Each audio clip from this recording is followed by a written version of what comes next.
Sovereignty refers to the inherent right or power to govern a people or territory. For example, most people are citizens of a nation, and they follow the laws and government of that nation. They are part of a sovereign nation.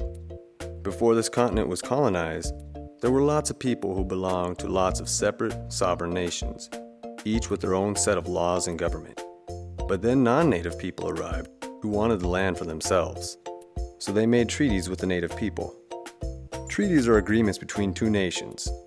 So by signing treaties with the native peoples, the United States government recognized the sovereign status of tribes, treating them as foreign nations and left them to regulate their own affairs.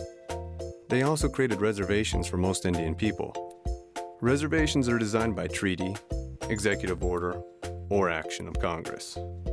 The United States government declared that the federal tribal relationship would be one of domestic dependent nations, to whom the federal government had a fiduciary relationship.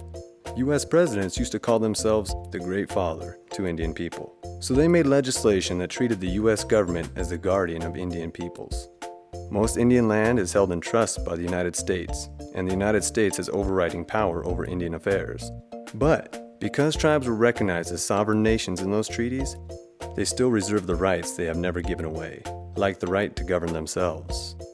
Unless a treaty or federal statute removes the power, the tribes are assumed to possess it.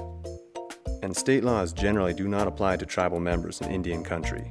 So here on our reservation, most native people are members of the sovereign Confederated Salish and Kootenai tribes or nations, and are self-governed. But they are also U.S. citizens.